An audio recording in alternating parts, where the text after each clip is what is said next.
Today on Nebraska WoodSTR, it's time to fire up the boiler for the year. All right, let's get it.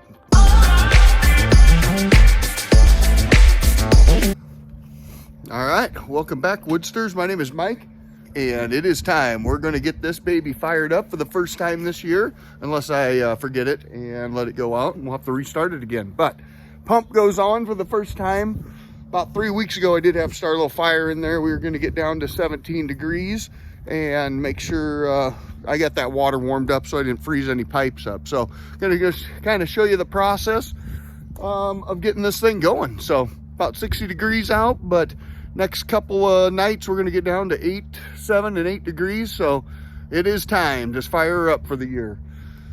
As you can tell, last year from my wood boiler fire, the tin still looks like there was got pretty hot. So we're not stacking wood next to it this year. I'm going to do a little bit of hand to mouth with the trailer. If we get a ton of snow, that's going to be a problem, but I haven't gotten a structure figured out. I really don't want a year-round structure right here out the back door, but got a couple ideas, but I've been doing too much playing deer hunting, and so I haven't gotten that squared away. So all right, we're going to show you the process. Here we go. Let's burn it.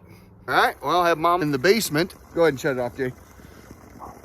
And this is a no pressure system. We're just heating water. So I've got it plumbed directly into the line. So all I have to do is just turn on a valve. And so kick it on, make sure there's plenty of water in it. It's full, and we're ready to go.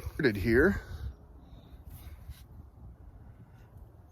Acme Furnace Company out of Macon, Missouri. The owners there, Keith and Lynette, are now no longer the owners. I believe they sold it, and I talked to the gentleman here, last year, and he's just getting rolling. I do believe that the number is the same, but any interest, acmefurnacecompany.com. So down out of Macon, Missouri. So pretty simple deal here. So I'll show you how we get it fired up. First thing I'm gonna do is just pull off the back, take a look at everything in there, make sure mice haven't built any nests up there, make sure it looks good before we turn the pump on. And then we'll get that pump turned on and make sure all of the fittings look good and that we don't have any drips. So, all right, here we go.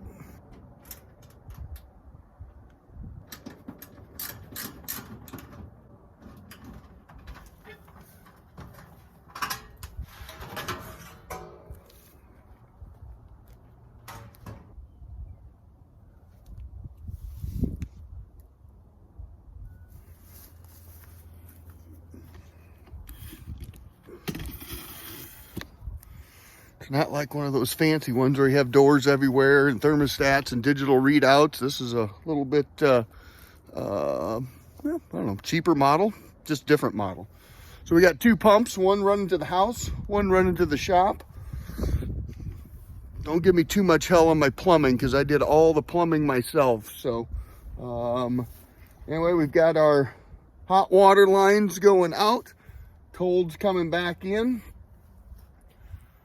All the hot water comes off of the top of the water jacket. This water jacket holds 390 gallons. And so pretty simple setup. Thermostat back here. I've got it set at about 175. When that gets, when the temperature gets where it needs to, it shuts off the blower. And when it needs to warm back up the water, it kicks on this magnet, pops this, clicks on, opens up the air, and allows the air to force feed from the back. So some of those have air that are in the front door. Mine is in the back. So all in all, things look good back here.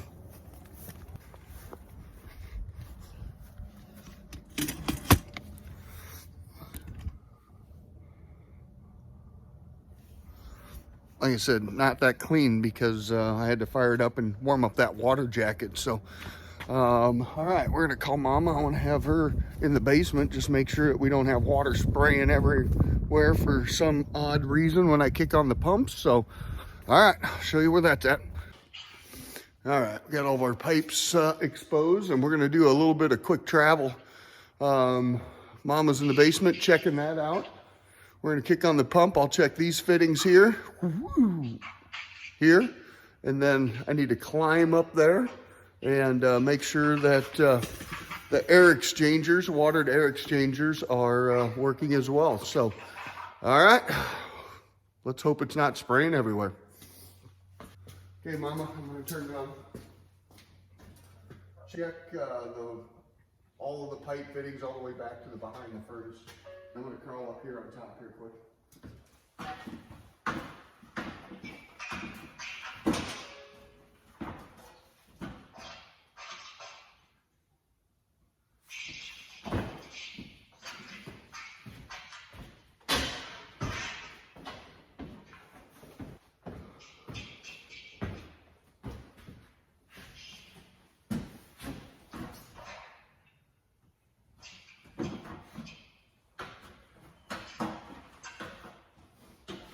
All looking good?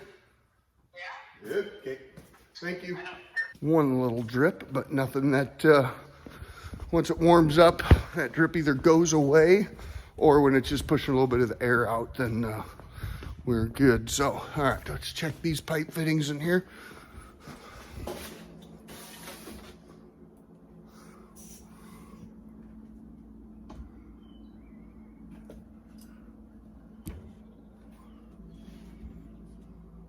Just a little radiator, water to air exchanger with a fan on the back side of it that I can kick on or off. That's how I heat that little office space.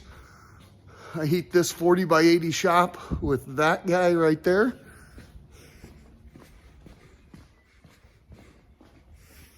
And that guy right there.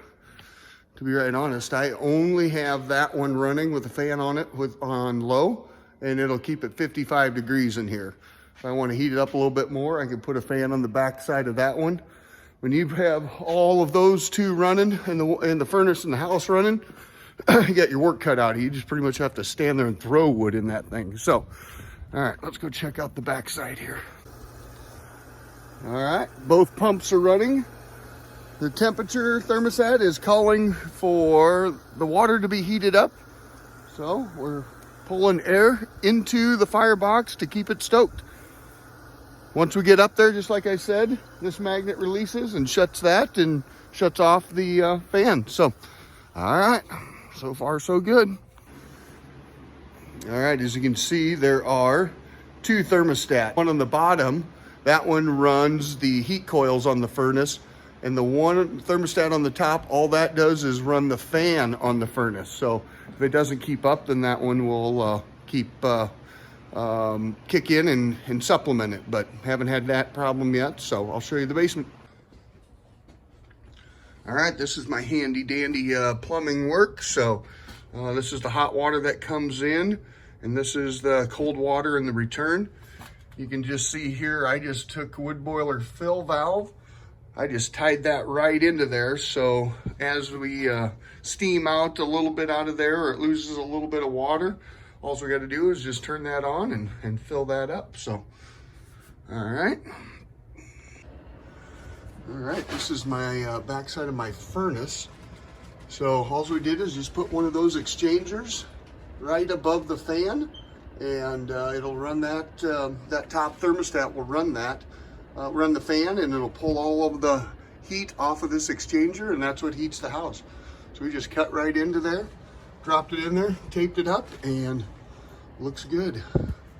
No water dripping, even better. Well, in the spirit of deer hunting, since I didn't shoot one yet, these are the guys that I have on the walls. New Mexico, just north of Albuquerque, New Mexico, at the bottom of the Rockies. Shot that guy with my bow.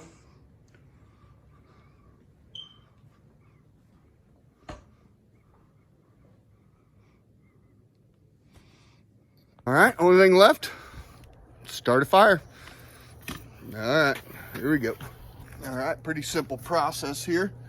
Still haven't shown you guys my fire starters, candle wax and wood shavings, and lights up nicely. A little bit of kindling, we'll get her started. Show you the piles that I'm working off of for this winter.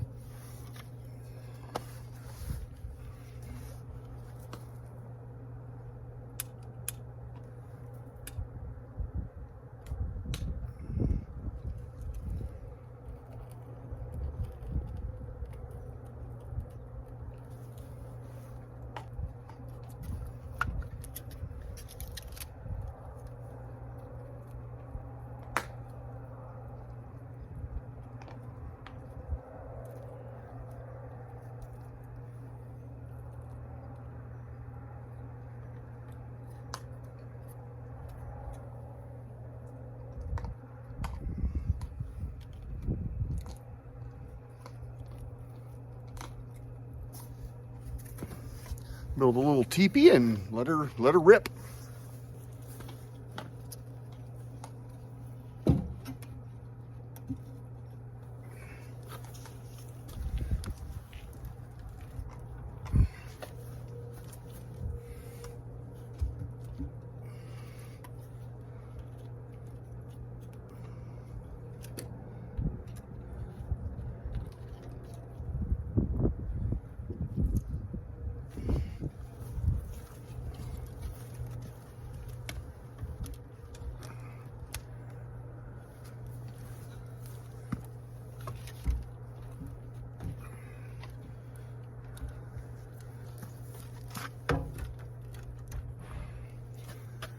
All right, we'll let that get stoked up before we throw some bigger pieces in there.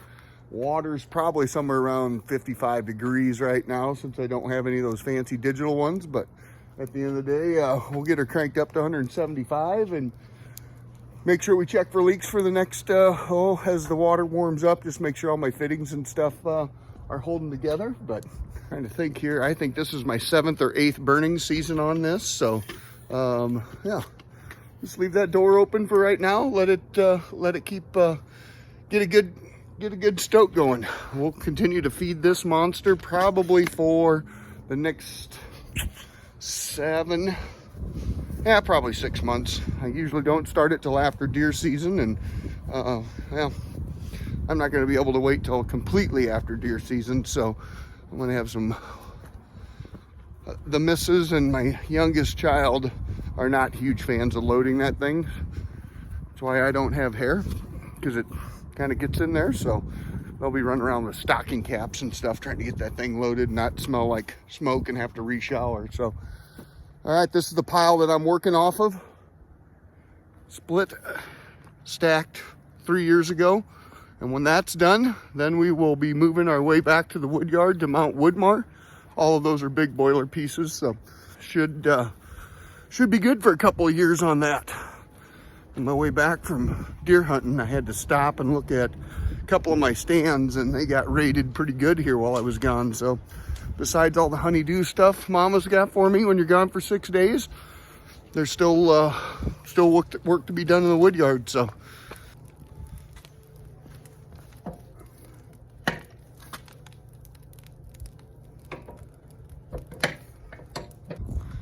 all right, well, that's kind of the startup of my wood boiler.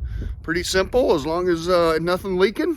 Doesn't work too bad, and we're going to save somewhere between, I don't know, we'll call it $300 to $400 a month just by running that, and keep feeding that thing between now and probably first part of April, so depending on the weather.